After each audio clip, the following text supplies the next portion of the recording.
Hello and welcome back. We are back again to talk about a lot of issues been going on in our country for a long time. काफ़ी समय से काफ़ी सारे मुद्दे हम लोगों ने डिस्कस किए जो भी हमारे देश में चले आ रहे हैं, लेकिन अब और भी हम मुद्दों की चर्चा करेंगे और आगे भी ऐसे ही चलता रहेगा। और आप लोगों के काफ़ी अच्छे कमेंट्स आए और आप लोगों का रिस्पांस बहुत अच्छा आया, जिसके लिए मैं आपका धन्यवाद करती हूँ। लेकिन मैं ये बताना चाहूँगी कि हमारा उद्देश्य किसी खास समुदाय को या व्यक्ति को भड़काना या उकसाना नहीं है, क्योंकि हम एक लोकतांत्रिक व्यवस्था में हैं। तो ये हमारी मजबूरी है, हमारा कर्तव्य है और हमारी ज़रूरत भी है कि हम इन मुद्दों के बारे में बातचीत करें और जनता तक जागरूकता फैलाएं, इन मुद्दों के बारे में विचार विमर्श करें। यह हम लोगों की जागरूकता है और हम लोगों का ये कर्तव्य है, क्योंकि हम एक जिम्मेदार नागरिक है। और हम अगर हमारे कर्तव्यों का पालन कर रहे हैं तो कुछ इक्का दुक्का जो सो कॉल्ड अंधभक्त हैं उनको ज़्यादा टेंशन लेने की ज़रूरत नहीं, क्योंकि धीरे धीरे उनकी टेंशन्स का इलाज होगा, उनके सवालों के जवाब भी उन्हें मिल जाएंगे।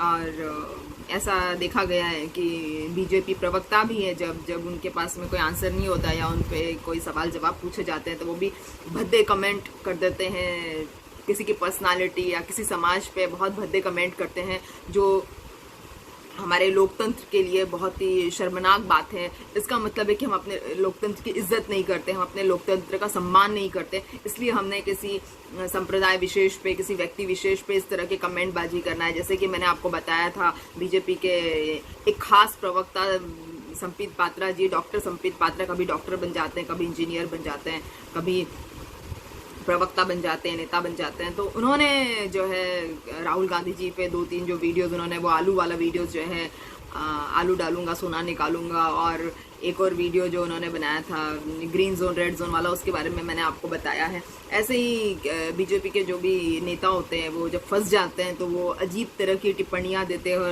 अजीब तरह के कारण देते हैं, जो हम सिरे से आज जानेंगे, एक के बाद एक हम आज पता लगाएंगे। मैंने आपको एक सॉन्ग भी सुनाया था मोदी जी के सपनों के सौदागर पे, आप पिछले वीडियोस में जाकर देख सकते हैं कि मोदी जी के ऊपर आपको गाना पसंद आया हो तो प्लीज़ कमेंट कीजिएगा। तो अब आगे बात करते हैं कि लॉकडाउन की बात कर लेते हैं। पहले वैसे तो हमारे देश की जीडीपी ऐसे ही गिर चुकी थी, automobile sector, real estate, corporate, हर जगह हालत ख़राब थी। कुछ लोग पैसे लेके भाग गए, कुछ लोग पैसे लेकर भी तबाह हो गए। अब हमारे देश की हालत पहले ही बुरी थी और उसमें बिना सोचे समझे जब पहली बार लॉकडाउन लगा तब से हम बात शुरू करते हैं। मोदी जी ने बिना एक्सपर्ट्स टीम के सलाह के, अपने झूठे आडंबर को दिखाने के लिए, अपनी राजनीतिक सफलता दूसरे देशों में दिखाने के लिए और अपनी चुनावी सफलताओं को साबित करते हुए उन्होंने लॉकडाउन बिना किसी विचार विमर्श के और बिना किसी परामर्श के उन्होंने लॉकडाउन जो है वो कर दिया, राइट। अच्छा, लॉकडाउन, लेकिन उन्होंने ये सोचा नहीं कि अगर वो सिंगापुर की तरह लॉकडाउन करते हैं, पहले से बता देते हैं कि हम लॉकडाउन करने वाले, सब अपनी अपनी जगह जहाँ भी अपने घर होंगे, नेटिव टाउन या उनके होम्स होंगे, विलेज होंगे, वहाँ पर वो चले जाए। तो ऐसा मोदी जी ने करना ज़रूरी नहीं समझा। और जबकि उनके नेता जो यूपी के चीफ मिनिस्टर योगी जी 25 मार्च को ही अयोध्या में एक भव्य कार्यक्रम कर रहे थे, जहां पर काफ़ी सारे प्रवासी कार्यकर्ता आते रहे, जाते रहे और कोरोना फैलाते रहे। वैसे भी कोरोना, अगर वो उस समय अनाउंसमेंट स्टार्टिंग फेज में जो पहला स्टेप गलत गया, स्टार्टिंग फेज में अगर ये अनाउंसमेंट करने से पहले कि लॉकडाउन होने वाला है, 2 दिन का या 3 दिन का या 4 दिन का वक्त दे दिया जाता तो सब लोग अपनी अपनी जगह चले जाते और हमारे देश की इस तरह से बेइज्जती जो दूसरे देशों में हो रही है, जो गल्फ कंट्रीज में हो रही है, वो इस तरह से बेइज्जती नहीं होती। या तो अगर आपने लॉकडाउन लगा दिया और जब आप दूसरे लॉकडाउन के अनाउंसमेंट करने के लिए आए थे, पहले और दूसरे लॉकडाउन के अनाउंसमेंट हालांकि मोदी जी ने स्वयं की थी, तीसरे और चौथे लॉकडाउन के अनाउंसमेंट जो है प्रेस नोट के जरिए कर दी गई। और मुझे नहीं पता मोदी जी कैसे देश की इमेज को पोर्ट्रे करना चाह रहे हैं, वैसे बहुत सारे लोग उनसे नाराज़ हैं। और अगर लॉकडाउन लगा भी दिया आपने बिना आपकी किसी विचार विमर्श या आपने सलाह के लॉकडाउन लगा दिया और आपकी गलती हो गई है, आपने बिना लोगों की सुविधाओं का ध्यान रखे आपने अगर लॉकडाउन लगा दिया है, तो आप मजदूरों को घर क्यों नहीं पहुंचा देते? आप उन पर खर्चा करने के लिए क्यों तैयार नहीं है? वही रेलवे जो घाटे में है, वही रेलवे आपको 151 करोड़ का आपको पीएम केयर फंड में पैसा दे रही है, और उसी रेलवे जो घाटे में चलती हुई रेलवे है वो आपको जब इतना फंड दे सकती है, वही रेलवे मजदूरों को क्यों नहीं छोड़ सकती? अगर आप 2000 करोड़ रुपए अगर आपकी यात्राओं पे खर्चे हो सकते हैं, नए नए प्लेन खरीदे जा सकते हैं, अभी तो सुना है आप नया प्लेन और नया संसद भवन बनाने वाले हैं, तो मजदूरों की क्या गलती है? क्या यह इनका उतना अधिकार नहीं है? क्या ये हमारे देश के लिए उतने इम्पोर्टेंट नहीं है जितने प्रधानमंत्री मोदी जी हमारे देश के लिए इम्पोर्टेंट है? या बीजेपी के नेता जो 25 मार्च को भी लॉकडाउन के चलते भी जो अपना भव्य कार्यक्रम कर रहे हैं, मोदी जी ट्रंप को बुला के फरवरी में कार्यक्रम कर रहे हैं, तो इस तरह से क्या मजदूर इम्पोर्टेंट नहीं है हमारी अर्थव्यवस्था के लिए? मजदूर बहुत इम्पोर्टेंट है, और मोदी जी को समझना होगा कि हर मजदूर जो है अपने परिवार का प्राइम मिनिस्टर होता है और परिवार के लिए कमाता है, परिवार के लिए काम करता है और अपने परिवार की ज़रूरतों को पूरा करता है। हालांकि ये तो हो गया, इसके बाद में जो एक कर्कशता का और एक जो संवेदनहीनता का जो नया ड्रामा चालू हुआ है, हम लोगों ने फिर उसके बाद में हिंदू मुस्लिम की राजनीति करना शुरू कर दी, जो कि मोदी सरकार का ओनली एजेंडा है कि फूट डालो और शासन करो। जितना अंग्रेजों ने इस फंडे को नहीं अपनाया होगा, ये जो फंडा है मोदी सरकार बहुत अच्छे से अपना रही है और सांप्रदायिकता फैला रही है। मोदी सरकार के हिसाब से जमातियों ने कोरोना फैलाया यूपी में और पंजाब में, काफ़ी सारे जगहों पे जो भी मुस्लिम भाई लोग हैं हमारे, दूध बेचने वाले, सब्जी बेचने वाले और फ्रूट्स बेचने वाले, उनको उनके आधार कार्ड बाकायदा चेक किए जा रहे हैं। अगर उनके आधार कार्ड मुस्लिम नाम से हैं तो उनको सब्जी या फ्रूट या उनको किसी तरह का दूध बेचने की उनको परमिशन नहीं है, जो एक बहुत ही शर्म का विषय है, क्योंकि हम 2020 में हैं, 21वीं सदी में हम लोग रह रहे हैं और हमें शर्म आनी चाहिए। गर्भवती महिला जो है वो गर्भवती थी और उसे हॉस्पिटल में एडमिशन इसीलिए नहीं मिली क्योंकि वो गर्भवती थी। तो ये किस तरह की राजनीति हमारे देश में चल रही है? हमारे देश के संविधान का क्या आदर हो रहा है? और तो और उसके बाद में हम लोगों ने कोरोना के जो टेस्टिंग किट मंगवाए हैं, साउथ कोरिया के कोरोना किट की बेस्ट रिपोर्ट थी, फिर भी एक एजेंट या बिचौलिया जिसको कहते हैं, जिसकी कंपनी का नाम रेयर मेटाबॉलिक्स है, जो किसी खास मोदी जी के दोस्त का बेटा है, उसकी कंपनी को बचाने के लिए हमने जो है चीन से किट्स मंगवाए, जो सारे के सारे बर्बाद हो गए। आप देख रहे हैं चेन्नई में कोरोना का क्या कहर अभी चल रहा है और हमें 50,000 किट्स, उसमें से 5 लाख किट्स में से 5 लाख किट्स आई थी, उसमें से 50,000 किट्स हमें चेन्नई भेजनी थी, लेकिन हम नहीं भेज पाए क्योंकि हमने साउथ कोरिया के बजाय हमने जो है किट्स जो है चाइना से मंगा ली, तो हम चाइनीज बन गए। उसके बाद सरकार कहती है कि ये मौलाना गिरफ्तारी क्यों नहीं दे रहे जिन्होंने कोरोना फैलाया।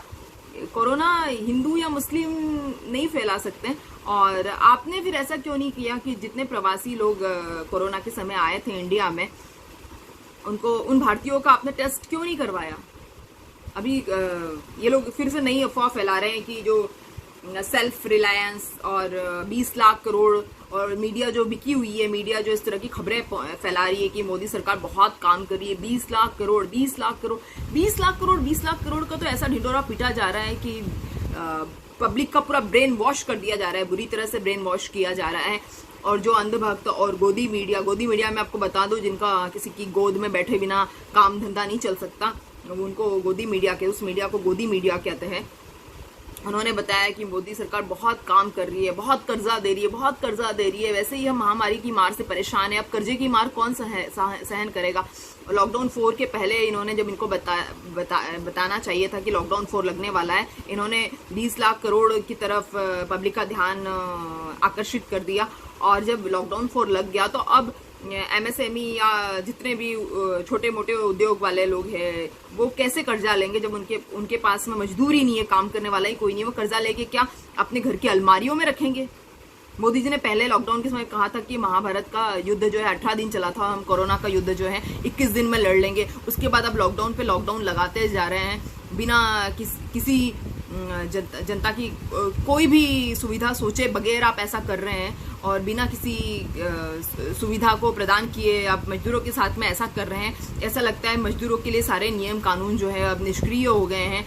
आपकी मनरेगा जो भी योजनाएं थे जिसके लिए आप कांग्रेस सरकार का मजाक उड़ाया करते थे कि कांग्रेस सरकार ने क्या किया, ये गड्ढे खोदने के लिए मजदूर बना दिए, गड्ढे खोदने के लिए मजदूरों के लिए ये इस तरह के इन्होंने गड्ढे खोदने के जो योजनाएं बना दी। अगर आपने मजदूरों के लिए इतनी स्वर्णिम योजनाएं बनाई, गड्ढे खोदने की योजनाएं नहीं बनाई, तो आज वो योजनाएं कहाँ हैं? आपके रिपोर्ट कार्ड्स कहाँ हैं? आपने रिजल्ट क्या दिए 6 सालों में जनता को? आप प्लीज बताइए। और जस्टिस काटजू जो सुप्रीम कोर्ट के पूर्व जस्टिस रह चुके हैं, उन्होंने तो बताया कि सांप्रदायिकता के नाम पे हमारे देश में मुसलमानों के साथ में जो व्यवहार किए जा रहे हैं, गल्फ कंट्री में काम करने वाले हमारे हिंदू भाइयों को भगाया जा रहा है, हटाया जा रहा है वहां से, और गल्फ कंट्री हमसे बहुत नाराज है। मोदी जी ने ये भी कहा था कि हम स्मार्ट सिटीज बनाएंगे, स्मार्ट सिटीज बनाएंगे। कहाँ है स्मार्ट सिटीज? हमारे यहाँ कोई स्मार्ट सिटीज नहीं है। और राहुल गांधी जी के बारे में तो फिर से अफवाह फैला दी है बीजेपी आईटी सेल ने कि राहुल गांधी ऐसा कह रहे हैं कि 99% लोगों को कोरोना असर नहीं करता है। इस तरह की भद्दी और गंदी राजनीति मुझे समझ में नहीं आता है कि ये लोग कैसे कर लेते हैं। और हम लोग इतने पढ़े लिखे होके और हम लोग देश के जिम्मेदार नागरिक होते हम लोग सब कुछ सह रहे हैं। ऐसा लग रहा है कि हमारा देश पूंजीवाद और सामंतवाद की तरफ जा रहा है और हमारे देश के 2 हिस्से हो गए हैं, और एक मजदूर वर्ग और एक सामंतवाद वर्ग, पूंजी वर्ग। इस तरह से हमारे देश के 2 हिस्से हो गए हैं। और सेल्फ रिलायंस का उसके बावजूद भी हमें पाठ पढ़ाया जाता है, और हमारी देश की जनता बहुत सेल्फ रिलायंट है। किस किस तरह के रिसोर्स लगा के, रिसोर्सफुलनेस के चलते वो अपने रास्ते 20-20, 25-25 दिन, 50-50 दिन का पैदल चल के वो अपना रास्ता अगर तय कर रही है हमारी जनता, तो इससे ज्यादा सेल्फ रिलायंट जनता क्या हो सकती है। और मोदी जी को तो खुश होना चाहिए कि वो इतने अच्छे देश के प्राइम मिनिस्टर है। हमने उनको प्राइम मिनिस्टर बनाया, मगर वो कहते हैं मैं चौकीदार हूँ, चौकीदार हूँ। अगर आपको प्राइम मिनिस्टर बनाया तो आप चौकीदार क्यों बनते हैं? और अगर आप चौकीदार बनते भी हैं तो ये जो किसानों के चौथी किश्त है वो क्यों नहीं पहुंच रही है? इस तरह से भ्रष्टाचार, पीपी टेस्टिंग किट्स में, कोरोना की टेस्टिंग किट में इस तरह के भ्रष्टाचार क्यों हो रहे हैं? आप चौकीदार हैं तो आप इस तरह की चीजों पे ध्यान क्यों नहीं दे रहे? आपकी नाक के नीचे से इस तरह के भ्रष्टाचार हो रहे हैं और देश की तरक्की एकदम स्टेबल हो गई है, बढ़ नहीं रही है। जीडीपी ग्रोथ जो है काफी, जीडीपी ग्रोथ रुक चुकी है, खत्म हो चुकी है ऑलमोस्ट, और जीडीपी जो है हमारी इतने समय से गिरती जा रही है। तो आप ऐसा क्या कर रहे हैं कि जिससे पता चलेगा कि देश का विकास हो रहा है? आप कृपया हमें बताइए।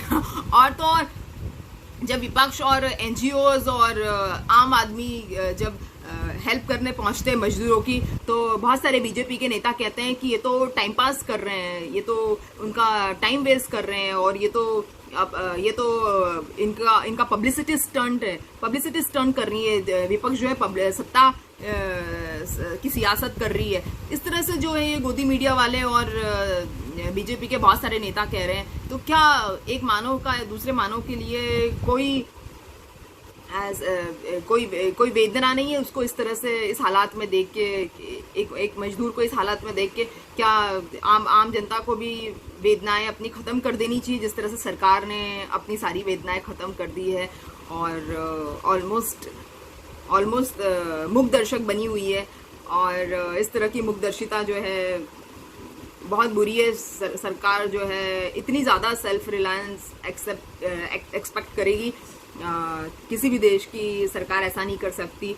सेल्फ रिलायंस के लिए हमारे देश की तारीफ तो 1970-1971 इंदिरा गांधी जी के समय से ही होती आ रही है। हमारे देश की जनता बहुत सेल्फ रिलायंट है और इसका हमें अच्छी खासी तरीके से अंदाज़ा है कि हम लोग कितने सेल्फ रिलायंट है। लेकिन इस तरह से भूखमरी से और कुपोषण से मरने के लिए हमारी देश की जनता तैयार नहीं है।